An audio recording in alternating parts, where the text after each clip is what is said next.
Fala pessoas, tudo bem?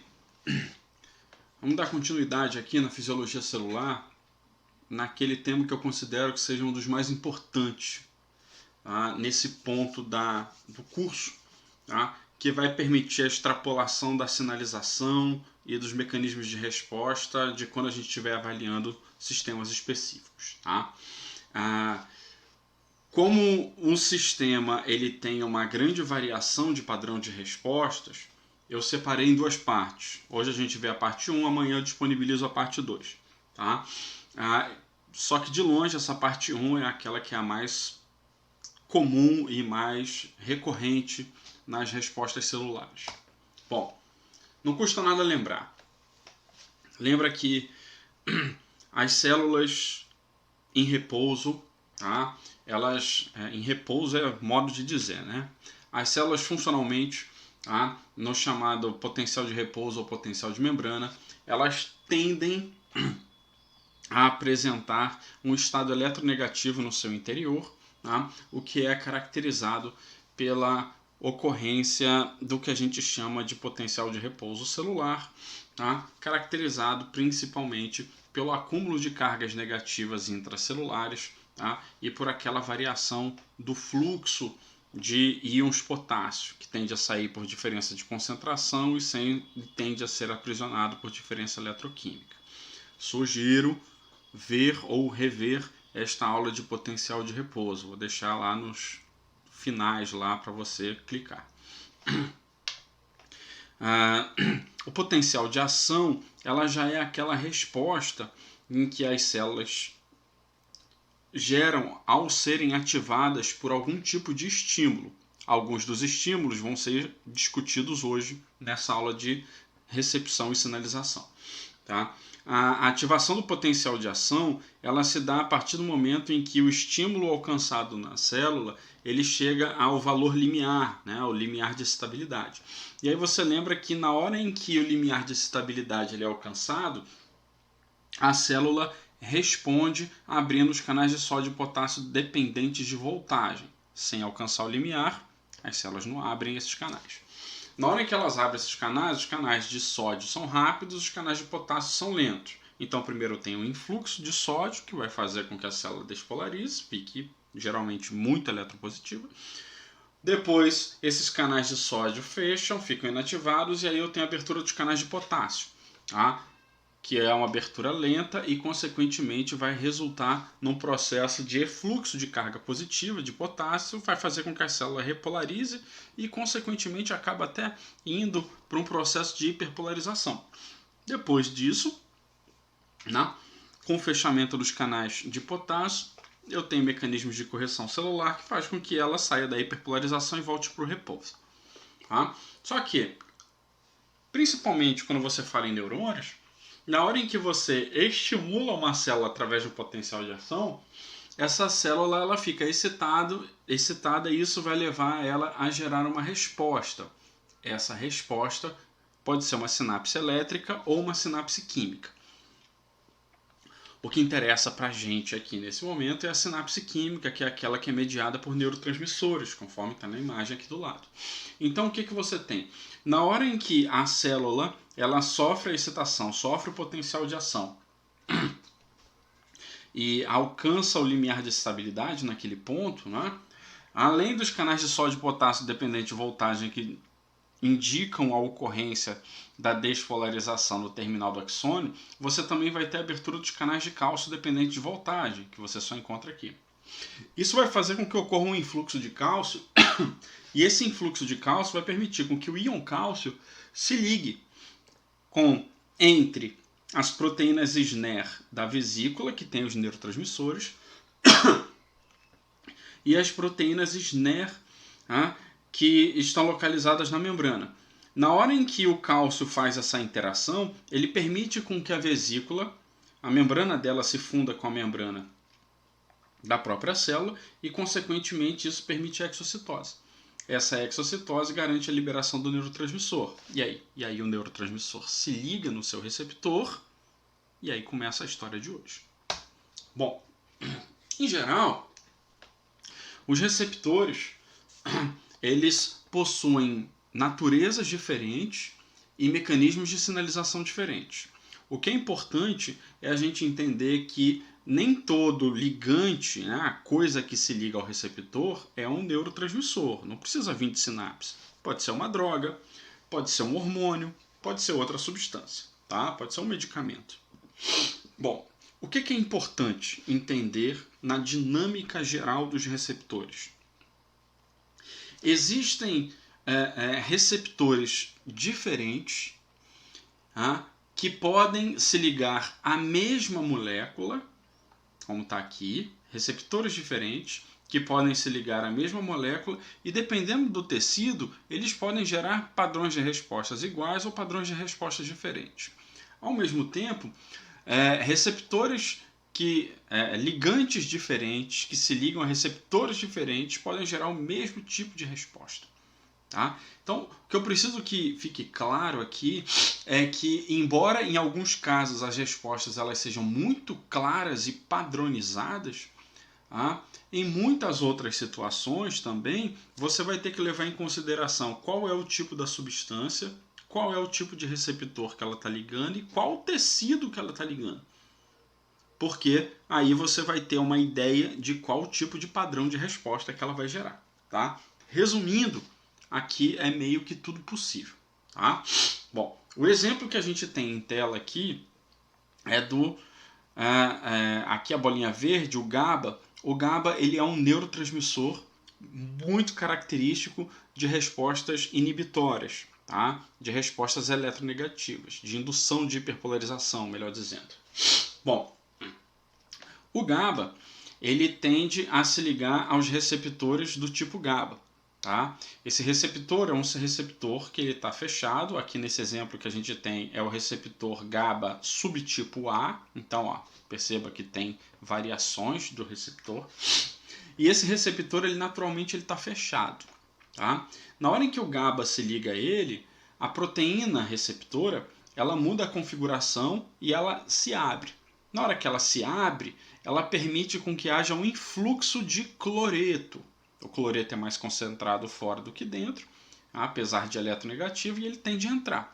Na hora que ele entra, a célula fica mais negativa ainda, certo? Então, a atividade GABAérgica induzida pelo neurotransmissor GABA tende a potencializar respostas depressoras. Aqui não a transtorno, a doença, a depressão, mas a indução da depressão daquele tecido que está sofrendo o impacto daquele neurotransmissor. Então, por exemplo, na hora em que você aumenta a liberação de GABA em determinadas áreas do sistema nervoso, isso tende a potencializar a resposta inibitória naquela área e, consequentemente, reduz o seu estado de alerta, aumenta o seu estado de sonolência. Tá? Ao mesmo tempo, em outras áreas do sistema nervoso, na hora em que o GABA se liga ao seu receptor e induz respostas hiperpolarizantes, depressoras naquela área do cérebro, o indivíduo ele fica, vamos chamar assim, mais corajoso, mais desinibido. É aquele efeito que ocorre quando o sujeito ele começa a ingerir álcool e as doses iniciais, né, de álcool começando a fazer papel funcional, né, no cérebro do sujeito, deixa ele mais desinibido, começa a dançar, começa a interagir mais com as pessoas, vamos dizer desta forma. Tá? Então, dependendo da área, tá, em que aquele receptor está localizado no sistema nervoso do sujeito, ele vai ter um tipo de resposta depressora diferente. E isso é importante de ser esclarecido. Bom, e a dinâmica de receptores ela é importante porque os circuitos eles são regulados de acordo com a informação que chega nesses receptores. Ligantes, né, substâncias diferentes, drogas, medicamentos, neurotransmissores, hormônios, por aí vai, na hora em que eles se ligam aos seus receptores diferentes, eles vão ativar cascatas de eventos bioquímicos dentro das células que vão conduzir a um padrão de respostas diferenciado. Isso pode gerar mais excitação, mais inibição, ativação de síntese de proteínas, regulação na ativação de circuitos celulares para aumentar o metabolismo energético, reduzir o consumo calórico e por aí vai indo. Tá? Então, entender como que esse sistema funciona tende a ser bastante importante. Bom, de maneira geral, as proteínas receptoras, elas são classificadas em 4 categorias. A gente vai discutir as 2 primeiras hoje, tá? Que são as mais comuns, que são as mais recorrentes nos sistemas regulatórios. As outras também são muito importantes, mas eu vou deixar para falar à parte para não ficar muito extenso aqui. Então, o primeiro tipo de receptores são os receptores associados aos canais iônicos, tá? Que são os receptores ionotrópicos, que a gente vai discutir daqui a pouco. Tá? São aqueles em que o padrão de resposta é mais rápido, ele dura assim milissegundos. Depois nós vamos ver os receptores metabotrópicos, que são aqueles receptores que estão associados a uma proteína que é classificada como proteína G. Essas respostas, elas são respostas que duram alguns segundos, tá? E são o limite do que a gente vai discutir hoje. Na aula de amanhã eu vou retomar e nós vamos falar sobre os receptores ligados a proteínas quinases, que têm respostas um pouco mais longas, que duram minutos, e no último, os receptores chamados nucleares, que são aqueles que têm respostas mais duradouras, tá? Que duram horas. Então vamos lá. Bom, o primeiro tipo de receptor que você tem são os receptores associados a canais iônicos. O que isso quer dizer? Isso quer dizer que o canal é o próprio receptor, certo? Só que esse canal, ele em geral está fechado. E na hora que ele está fechado, ele precisa de uma sinalização para que ele abra. Em alguns casos raros pode acontecer o contrário. Tá? Raros não, incomuns. Pode acontecer do canal estar aberto e com a presença de um sinalizador ele fechar. Tá? Ou seja, vai gerar uma resposta diferente de como estava antes. Eu preciso que vocês entendam aqui, como eu falei para vocês na aula lá de estrutura de membrana, tá? E de proteínas da membrana, que existem diferentes tipos de coisas que podem fazer com que uma molécula mude a sua configuração, com que um canal que esteja fechado se abra, certo? Já falei para você sobre diferença elétrica, a voltagem, como o caso dos canais dependentes de voltagem. Eu citei também lá alteração mecânica, né, isso da membrana, mas na maioria dos casos você vai ter a dependência de um ligante, certo? Ou seja, uma substância que se ligue. Então, como é que vai funcionar? Aqui a gente tem um primeiro exemplo. O nosso exemplo aqui é o chamado receptor nicotínico de acetilcolina. A acetilcolina é o neurotransmissor, certo?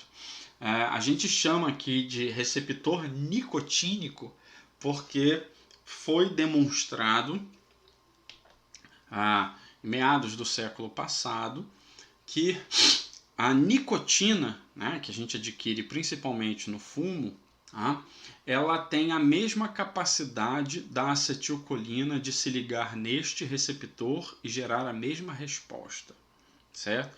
Quando uma substância exógena, ou seja, não produzida pelo seu corpo, ela gera uma mesma resposta que uma substância produzida pelo seu corpo, uma substância endógena, a gente diz que essa substância é uma substância agonista, ou seja, que gera um efeito semelhante ao efeito biológico esperado. Então, olha só, vamos lá? Quando eu falo receptor nicotínico de acetilcolina, eu estou falando que a nicotina ela tem a mesma capacidade da acetilcolina de se ligar neste receptor e gerar a resposta que a acetilcolina gera, tá? Então vai lá, isso aqui é um agonista. Então o que você tem? Esse receptor nicotínico ele é formado por 5 subunidades, certo? 2 alfa, 1 beta, 1 gama, 1 delta, certo? Ah, são sempre assim? Não, não é, tá? Existem padrões diferentes. Mas aqui por que é importante para a gente? Que dessas 5 subunidades, as 2 alfas elas apresentam sítios de ligação.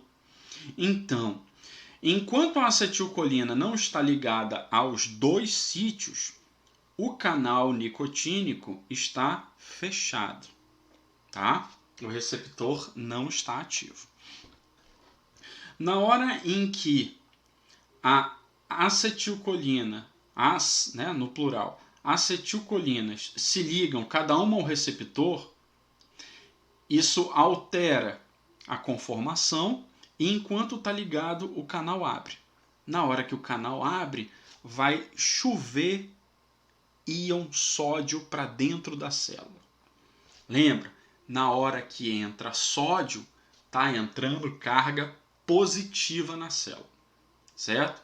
Se essa célula for um neurônio, por exemplo, essa célula, se alcançar o limiar de excitabilidade, vai sofrer uma despolarização, tá? Então perceba, a recepção ela se dá pela presença dos sítios de ligação da acetilcolina e na hora em que liga, a sinalização permite um influxo e isso consequentemente gera um potencial excitatório pós-sináptico, certo? Em geral, a acetilcolina ela tende a ser liberada a partir de neurônios, tá? Através do evento de sinapse química. Tá?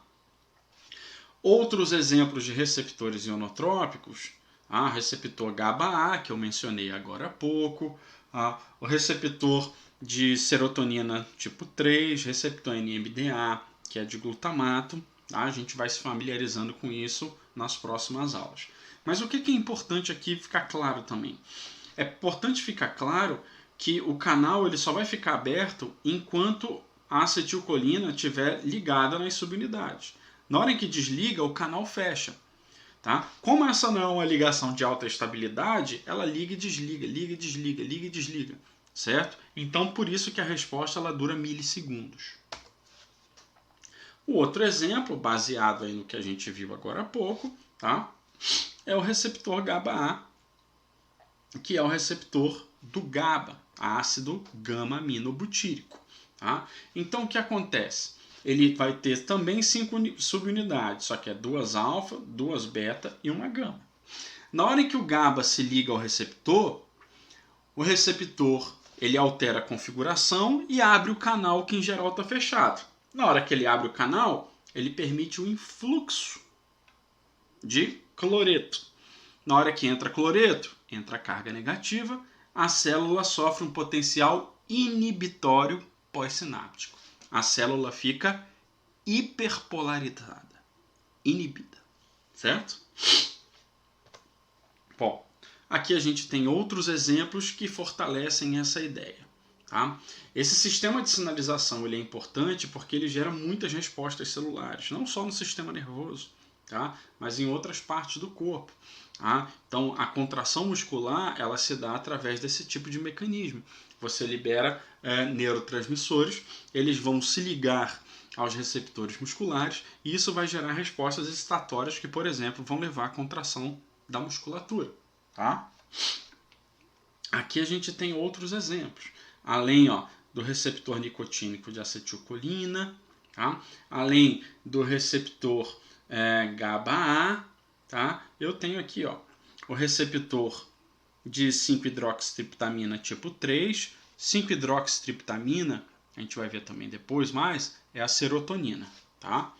E o receptor NMDA é o receptor do glutamato. Sim, o mesmo que é aminoácido de composição proteica. Tá? Então, o circuito, o sistema é o mesmo nesses 4 exemplos. Os neurotransmissores se ligaram nos seus sítios específicos de ligação, só liga ali quem tem afinidade com o formato, Isso faz com que o canal mude a configuração nesses exemplos todos e resulte na abertura. Abrir o canal, tum, chove íon para dentro ou chove íon para fora. Dependendo do íon, a célula despolariza ou a célula hiperpolariza. Ou seja, é excitada ou é inibida. Quando os neurotransmissores, as substâncias se desligam, o canal volta a fechar. E aí você tem a resposta já tendo ocorrido. Vamos ver o nosso videozinho aqui que sempre ajuda a gente. Então, tira o áudio. Tirou, tio. Tira o áudio. Isso. Então, olha só.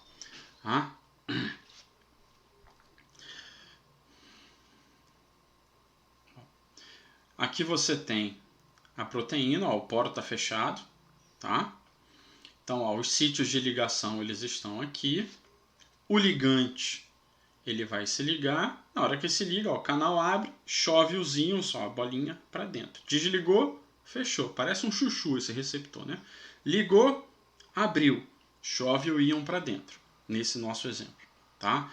Então, é importante, ó, ligou, abriu, desligou, fechou. O que faz com que a via seja ativada é o tempo de ativação. Na hora em que desliga, a resposta deixa de acontecer. Tá? Bom, o outro sistema ele é um pouco mais complexo, certo? É o sistema de receptores metabólicos ou receptores metabotrópicos, que são aqueles que estão associados à chamada proteína G. Tá? Bom, como é que funciona esse sistema? Esse sistema, deixa eu mudar para o apontador aqui. Esse sistema, ele na verdade, ele tem uma proteína receptora que está presa na membrana da célula e você tem uma proteína no meio intracelular ancorada na membrana na porção interna, certo? Essa proteína que está ancorada internamente é a que é a chamada proteína G, certo? Bom, vamos lá. A proteína G, localizada na membrana interna, né, do meio, acoplada à membrana interna, ela possui uma ligação com o receptor, certo? Então eu tenho a proteína receptora e a associação dela com a proteína G. Bom, essa proteína G, ela tem esse nome porque ela tem 3 subunidades: alfa, beta e gama. E na subunidade alfa, ela tem associada a ela uma molécula de GDP, guanosina difosfato, certo? Guanosina difosfato, por isso proteína G. Tá? Bom, então o que vai acontecer aqui pra gente? Vamos lá. Em condições naturais, eu tenho a minha proteína receptora, acoplada a ela internamente eu tenho a proteína G, e na subunidade alfa eu tenho a presença da molécula de GDP, guanosina difosfato, certo? Bom, e aí? E aí que na hora em que o ligante específico, é sempre específico, é o sistema chave-fechadura, na hora em que o ligante se liga ao receptor, o receptor ele vai mudar a configuração dele, o formato dele. Só muda o formato se tiver ligação. Na hora em que muda o formato, isso faz com que a proteína G também se ative. Como que ela se ativa? A proteína G, ela na subunidade alfa, perde a afinidade com a molécula de GDP, guanosina difosfato, e passa a ter afinidade com a molécula de GTP, guanosina trifosfato, certo? Então perceba, tem gente dizendo por aí que ela recebe um fosfato e de GDP ela vira GTP. Tá errado isso, tá? A molécula perde afinidade com o GDP, que vai lá ficar livre no citossol da célula, e ela ganha afinidade com o GTP, trifosfato, que está no citossol. Então vamos lá. Voltando para o circuito. O neurotransmissor, o hormônio, a droga, o que for, se liga ao receptor. Essa ligação faz com que o receptor mude a configuração e ative a proteína G. A proteína G ativada perde afinidade com o GDP, difosfato, e ganha afinidade com o GTP, trifosfato. É a guanosina trifosfato que é importante porque é ela que vai fornecer energia no sistema. Tá? Para quê? Para que haja ativação do propósito. Tá? Aqui a gente tem vários exemplos diferentes, tá? De ligantes e de receptores. Então, ó, eu tenho um receptor de serotonina, que também é um receptor do tipo associado à proteína G. Então perceba, eu falei para vocês que tem lá na via ionotrópica, mas também tem na via metabotrópica. Olha, a dopamina, a mesma coisa. Tá? Então eu tenho receptor de dopamina. Aqui eu tenho um receptor de noradrenalina. Aqui, ó, outro receptor de dopamina. Então o que você tem? Você tem vários tipos de receptores diferentes e ligantes diferentes que podem provocar respostas do tipo metabotrópicas. A entrada do padrão de resposta é sempre o mesmo. Tá? Então, ligante ligou, o receptor muda a configuração que ativa a proteína G. Perde afinidade com o GDP, ganha afinidade com o GTP. Certo? E aí a proteína G ativada, ela pode ativar diferentes tipos de circuitos de respostas de acordo com o tipo de tecido que você está, de acordo com o tipo de sistema que foi efetivado. Um padrão de respostas do mais variado possível. Tá? Então tá aqui. Ó. Vamos lá. O receptor ele é ativado pela molécula ligante. A ativação dele faz com que a proteína G perca afinidade pelo GDP e ganhe afinidade pelo GTP. E agora a proteína G com o GTP ela tem energia para induzir a ativação de uma resposta. Essas respostas elas podem ser de dois tipos. Tá? Quando a proteína G está ativada, ela pode se ligar a um canal na membrana pela porção interna e essa ativação faz com que o canal abra e isso vai permitir com que flua íon para fora ou para dentro, logo a célula pode despolarizar ou hiperpolarizar. Ou quando a proteína G ela está ativada, ela se liga a uma enzima e ativa uma enzima que vai fazer uma reação. Você lembra, as enzimas elas fazem reações em que substratos resultam em produtos. No caso aqui para a gente, o que interessa são os produtos, porque os produtos eles vão servir como mensageiros de estimulação de respostas dentro da célula. Tá? Por que aqui é importante? Porque, apesar de abrir canal, no primeiro exemplo, como uma via ionotrópica, a resposta aqui ela dura mais tempo. Lembra, na via ionotrópica, o canal só está aberto enquanto estiver ligado. Desligou, fechou. Aqui não, enquanto houver energia na proteína G, o canal vai ficar aberto. Terminou a energia, o canal fecha. Então dura mais tempo. E aqui, na hora em que você tem a ativação da enzima pela proteína G, ela vai fazer um monte de reações que ela faz. E vai gerar um monte de mensageiros secundários, segundos mensageiros. E aí, quanto mais segundo mensageiro você tiver, mais ele ativa respostas celulares. Então é uma reação em cascata em grandes quantidades. Tá? Vamos ver aqui. Outro videozinho para facilitar a nossa vida. Tá? Então esse aqui é um pouco mais longo. Então, receptores de membrana associado. Aqui ó, eu tenho o ligante, o receptor, a proteína G associada ao GDP. Ligou, perdeu afinidade, ganhou afinidade. Aqui tu vai ver, ó, que já vai desligar aqui, mas o sistema está rolando. A proteína ativada, ela vai se ligar aqui nesse nosso exemplo aqui, ó, que é um canal que você vê que está fechado. Tá? Na hora em que se liga, o canal abre e nesse caso aqui ocorre um influxo de cálcio. Nesse nosso exemplo, o cálcio vai se ligar a uma molécula de calmodulina, que vai formar um complexo cálcio-calmodulina. Quanto, desligou aqui, mas o sistema está rolando, a energia está acabando agora. Aí vai se soltar aqui e, consequentemente, o canal vai fechar. Tá? Embora o desenho aqui, o videozinho, só tenha mostrado uma calmodulina aqui para se ligar ao cálcio, dentro da célula você vai ter um monte de calmodulinas.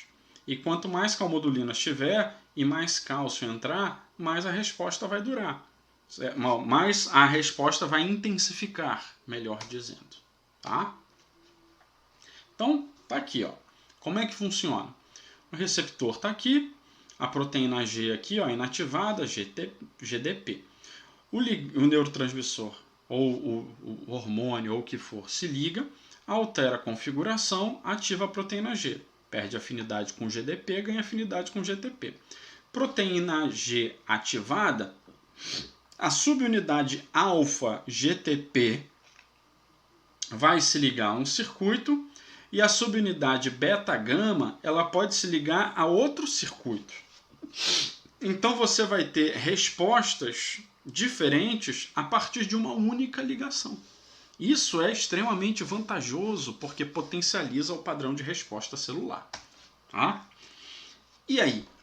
E aí que o circuito da proteína G ela pode gerar, assim como o da resposta ionotrópica do canal iônico, uma resposta excitatória ou uma resposta inibitória. Vamos ver este exemplo aqui.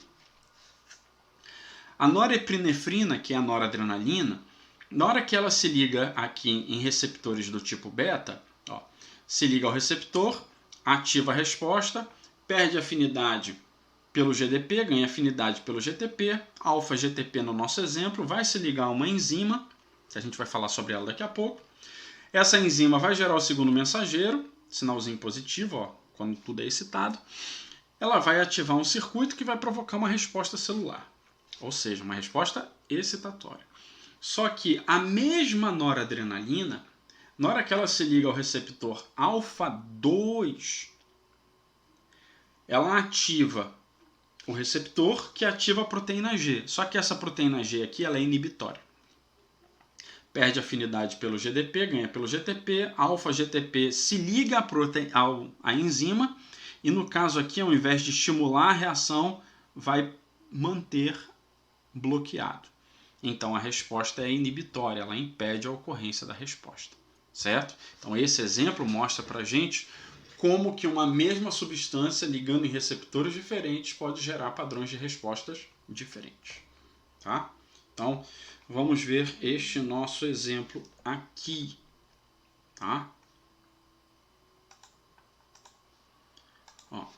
Então eu tenho a glândula suprarrenal aqui, eu tenho a liberação de adrenalina, que é a epinefrina para os americanos, ganha corrente sanguínea, vamos supor, uma situação de susto, de estresse. Essa noradrenalina, ela vai se ligar ao receptor beta. Esse receptor beta é um receptor associado a uma proteína G. Na hora em que ocorre a ligação, altera a configuração aqui, que vai estimular a proteína G. Ela vai perder afinidade ao GDP, vai ganhar afinidade com o GTP, sai e volta.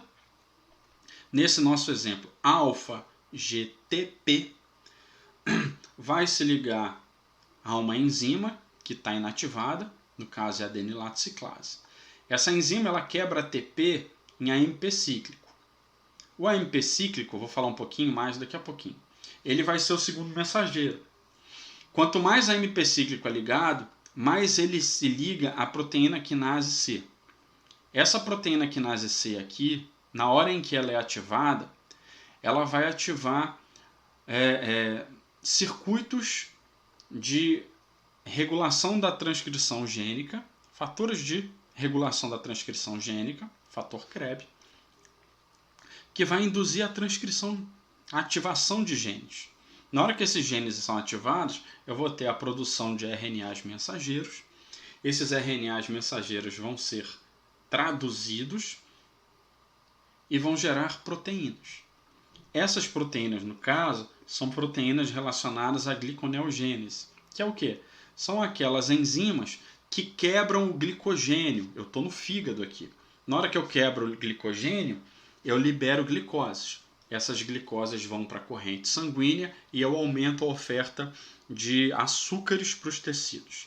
Lembra, quem gerou essa resposta inicial no nosso sistema aqui foi a liberação de adrenalina pela glândula suprarrenal. Isso geralmente acontece em situações de estresse. Tá? Aí você entra num sistema de defesa que, entre outras coisas, vai fazer com que aumente a glicose na corrente sanguínea para que você tenha luta ou fuga. Bom, então os sistemas gerais da via metabotrópica, eles são baseados em dois grandes sistemas, de acordo com as enzimas que são ativadas. O primeiro sistema é da adenilato ciclase, em alguns livros vai estar adenilil ciclase, dá na mesma. Então, ó, o ligante se liga ao receptor, o receptor ele é ativado, excita a proteína G, que perde afinidade com GDP, ganha com GTP, alfa-GTP se liga a adenilato ciclase.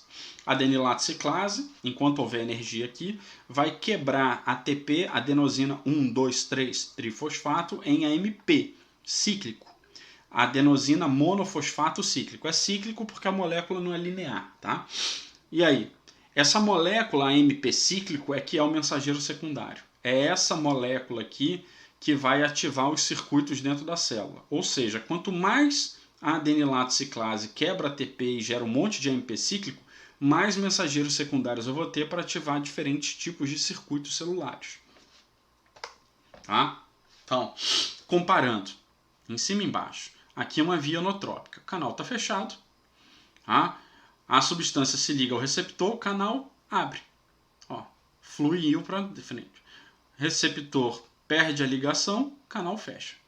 Aqui não, a resposta ela é mais longa.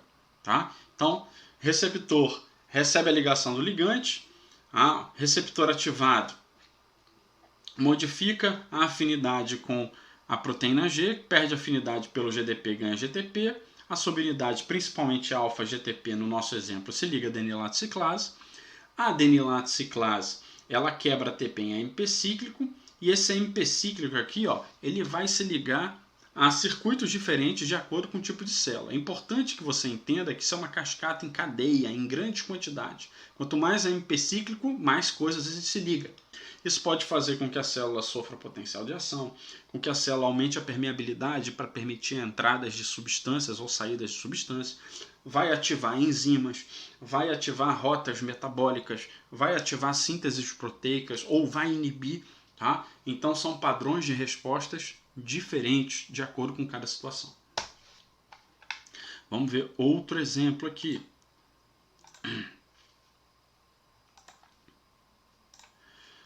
Ligante, receptor, ativou aqui, é rápido. Perdeu a afinidade com GDP, GTP. Alfa-GTP se liga a adenilato ciclase. A adenilato ciclase vai quebrar o ATP e vai liberar o AMP cíclico. Certo? Esse AMP cíclico vai se ligar e vai ativar a rota dentro da célula. Tá? O segundo sistema, ele é o sistema da fosfolipase C. Esse sistema, a única diferença que ele tem, obviamente, ativa a enzima diferente, tem reações diferentes. A diferença principal é que ao invés de eu gerar um mensageiro secundário por reação, eu gero dois. Tá? Então volta, mesma história. Receptor, substância. Ligante se liga ao receptor, altera a configuração, isso estimula a alteração da proteína G. Proteína G perde afinidade pelo GDP, ganha pelo GTP. Alfa-GTP se liga agora à enzima fosfolipase C. Certo? A fosfolipase C, ela vai ter como reagente, como substrato, o PIP2, fosfatidil inositol difosfato. Certo? Que é um fosfolipídio da membrana. O fosfatidil inositol difosfato é quebrado pela enzima fosfolipase C em dois produtos, que vão ser dois mensageiros secundários diferentes. O primeiro é o DAG, diacilglicerol. O segundo é o IP3, o inositol trifosfato. O diacilglicerol ele vai ativar um circuito e o inositol trifosfato vai ativar outro circuito. Tá? Então aqui a resposta ela é ligeiramente mais complexa, porque você tem dois mensageiros secundários diferentes ativando rotas diferentes. Tá bom? Bom, e aí aqui tem uma representação disso, tá? Num esquema neuronal. Então imagina aqui, ó, eu tenho o neurônio pré-sináptico, a fenda e o neurônio pós-sináptico. Tá? Nesse nosso exemplo aqui, ó, tá? Esse neurônio hipotético, ele libera a bolinha verde, que é a noradrenalina, e ele libera a bolinha amarela, que é a serotonina, o 5-hidroxitriptamina. Tá? Então o que acontece? Lembra, a célula pré-sináptica só libera neurotransmissor se for excitada. Então vem o potencial de ação aqui, na hora que chega no final para despolarizar aqui, permite a abertura dos canais de cálcio dependente de voltagem. O cálcio ativa as proteínas SNER da vesícula com a membrana, a exocitose. Aí no nosso exemplo, ó, bolinha verde, noradrenalina. Tá se ligando ao receptor de noradrenalina tipo beta. Na hora que liga, ativa a proteína G. Nesse exemplo, a proteína G ativa a adenilato ciclase, que quebra TPMP cíclico. Nesse exemplo, o AMP cíclico ele está se ligando à proteína quinase A, que está induzindo a ativação de fatores de transcrição, que vai produzir proteínas que estão associadas ao BDNF, fator de crescimento e desenvolvimento neural. No outro exemplo, do outro lado, bolinha amarela, a serotonina, 5-hidroxitriptamina, está se ligando ao receptor 5-HT2A, está ativando a proteína G, de forma com que a alfa-GTP aqui, ó, se ligue à proteína, à enzima fosfolipase C. Ela vai quebrar o PIP2, fosfatidil-inositol difosfato, DAG e IP3. O inositol trifosfato aqui não tem função, mas o diacilglicerol se liga à proteína quinase C, vai ativar o fator de transcrição, que vai induzir a ativação da produção de proteínas também associadas ao BDNF. Por que isso aqui é importante? Porque nesse nosso exemplo aqui, o fator de crescimento e desenvolvimento neural, ele contribui para o processo de aprendizagem, certo? Nesse exemplo aqui que eu estou usando para vocês, tá? Tem outras funções, mas neuroprotetoras, mas no exemplo que eu quero citar para vocês é esse.